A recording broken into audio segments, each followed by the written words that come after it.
Hello friends, welcome back to my channel. இந்த வீடியோல mutton biryani எப்படி பண்ணலாம்னு பார்க்கலாம். வாங்க வீடியோக்குள்ள போலாம். நம்ம 1 கிலோ ரைஸ்க்கு பண்ண போறோம். ஒரு குக்கர்ல ஒரு 3 டேபிள் ஸ்பூன் அளவு தேங்காய் எண்ணெய் ஊத்திக்கிடணும். அதுக்கப்புறம் கிட்டத்தட்ட ஒரு அரை கப் அளவுக்கு நம்ம யூஸ் பண்ணக்கூடிய சமையல் எண்ணெய் ஊத்திக்கிடணும்.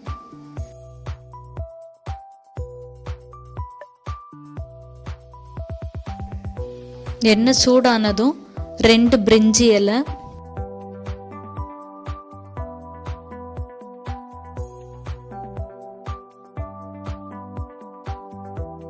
7 to 8 ஏலக்காய்,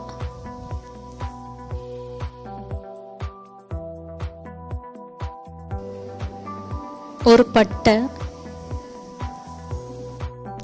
ஒரு ஸ்டார்,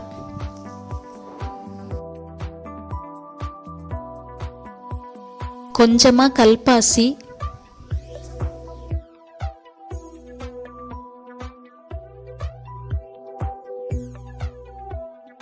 4 to 5 கிராம்பு,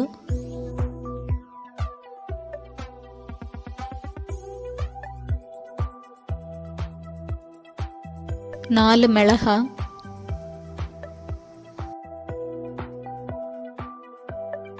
மீடியம் சைஸ் உள்ளில ஒரு 4 to 5 உள்ளி போட்டுக்கிடலாம்.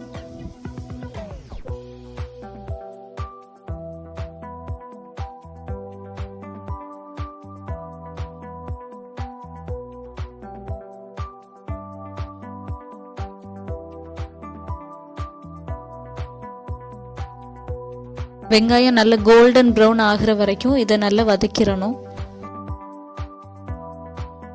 வெங்காயம் குக்கரில் வதங்கக்கூடிய டைமில் இன்னொரு பேன் எடுத்து அந்த பேனில் ஒரு 2 டேபிள் ஸ்பூன் அளவு கீ ஊற்றிக்கோங்க. கீ ஊற்றி நம்ம ஊற வச்சுருக்கக்கூடிய ஜீரக சம்பா அரிசியை நல்லா நெய்யில் ரோஸ்ட் பண்ணி எடுத்துடணும். ஜீரக சம்பா அரிசி ஒரு 30 மினிட்ஸ்க்கு முன்னாடி ஊற வச்சு வச்சுருந்தேன்.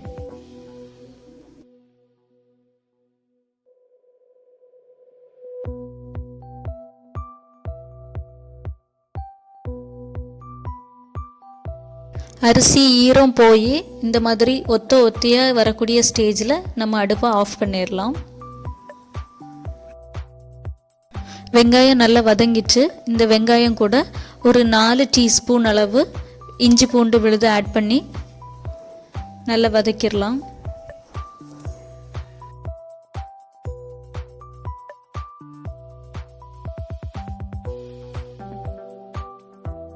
ஒரு கிலோ அரிசிக்கு 1 கிலோ மட்டன் எடுத்துருக்கு.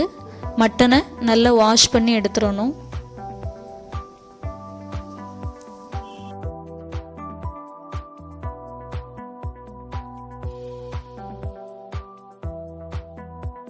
இஞ்சி பூண்டு வெங்காயம் நல்லா வதங்கிச்சு. இனி இது கூட ஒரு 4 to 5 தக்காளி சேர்த்துடலாம்.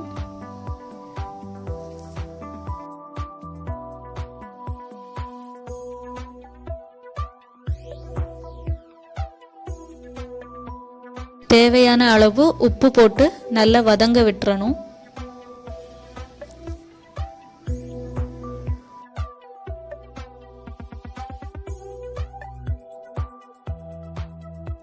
இது கூட ஒரு கையளவு மல்லி இலையும் ஒரு கையளவு புதினா இலையும் உள்ள தட்டி நல்லா வதக்கிடணும்.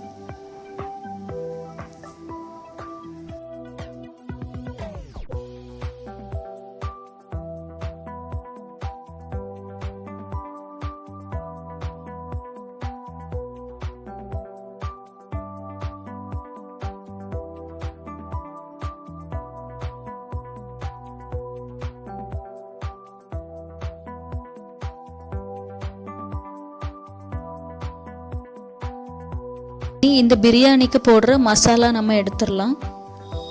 ஏற்கனவே மிளகாய் முதல்ல போட்டிருக்கோம், அதனால ஒரு 1.5 ஸ்பூன் வத்தல் பொடி எடுத்துருக்கு. நீங்கள் உங்களுடைய காரத்துக்கு ஏற்ப எடுத்துக்கிடலாம். அதுக்கப்புறம் 2 ஸ்பூன் மல்லித்தூள்,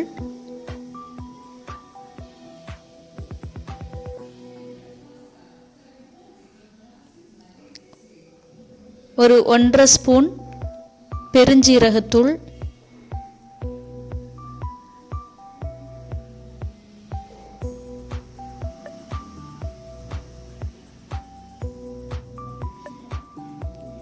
அரை ஸ்பூன் ஜீரகத்தூள், ஒரு அரை ஸ்பூன் பெப்பர் தூள். இது இவ்வளவும் போட்டுக்கிடணும். தக்காளிலாம் நல்லா வதங்கியாச்சு. இனி இது கூட நம்ம எடுத்து வச்சிருக்கக்கூடிய இந்த மசாலாவை உள்ளே போட்டுறணும்.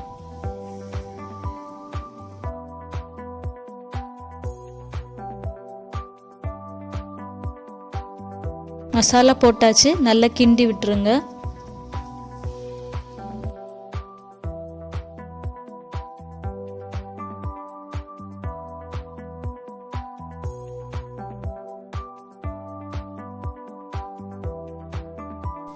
இது கூட ஒரு ரம்ப இலை கட் பண்ணி போட்டுடலாம்.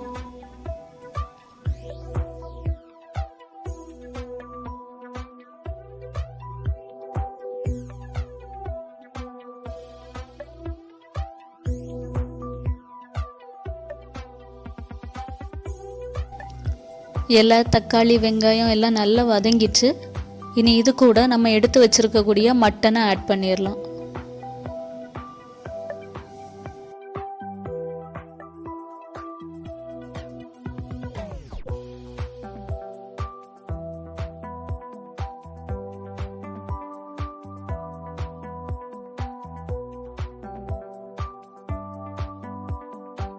மட்டனை மசாலா கூட நல்லா மிக்ஸ் பண்ணி விட்டுடலாம்.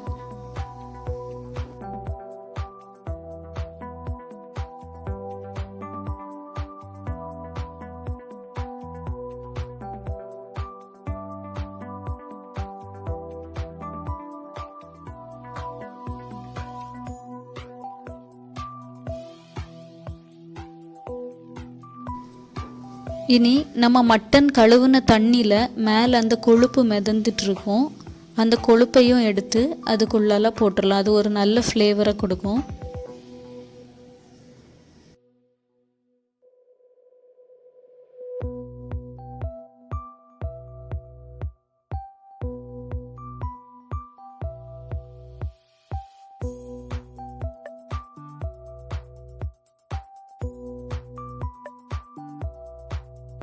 மட்டனை நல்லா கிண்டி விட்டுட்டு கொஞ்ச நேரம் குக்கரை மூடி வச்சு வேக விடலாம். மட்டன் வேகிறதுக்குள்ளால ஒரு அரை முறி தேங்காய் எடுத்து தேங்காய் பால் எடுத்து வச்சிடணும். அடி பிடிக்காமல் இருக்கணும். அதுக்காக இடையே கொஞ்சம் ஓப்பன் பண்ணி நல்லா மட்டனை கிண்டி விட்டுறணும்.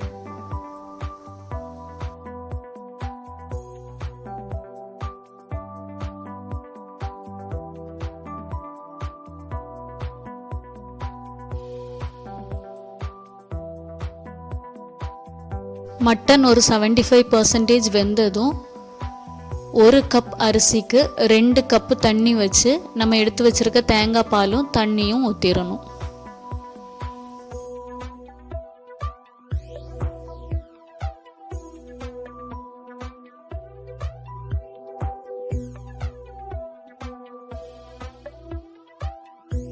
தேங்காய் பால் ஊற்றினதும் உப்பு டேஸ்ட் பார்த்துக்கிடணும். உப்பு பத்தாது அப்படின்னா கூட கொஞ்சம் உப்பு போட்டுக்கோங்க.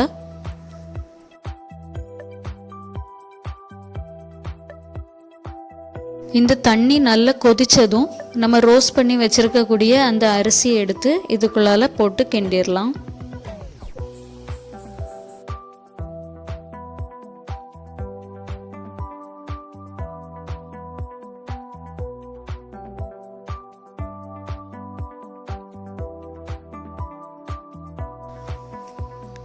இப்போ பாருங்க, தண்ணியும் அரிசியும் ஒரே அளவு இருந்த மாதிரி இருக்கு.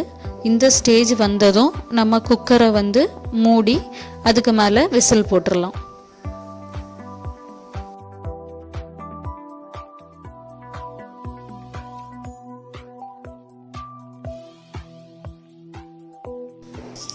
இந்த ஸ்டேஜ் வந்ததும் நீங்கள் அடுப்பை என்ன செஞ்சிடணும், ஆஃப் பண்ணிடணும். விசில் வரக்கூடாது. விசில் வரதுக்கு முந்தின ஸ்டேஜ்லேயே ஆஃப் பண்ணிடணும். ரொம்ப டேஸ்டான மட்டன் பிரியாணி ரெடி. இந்த வீடியோ பிடிச்சிருந்தா லைக் பண்ணுங்கள், ஷேர் பண்ணுங்கள், கமெண்ட் பண்ணுங்கள், மறக்காமல் சப்ஸ்கிரைப் பண்ணுங்கள், பக்கத்தில் இருக்க பெல் பட்டனை அடிச்சிருங்க. இந்த ரெசிபியை ட்ரை பண்ணி பாருங்கள். தேங்க்யூ ஃபார் வாட்சிங். Bye bye.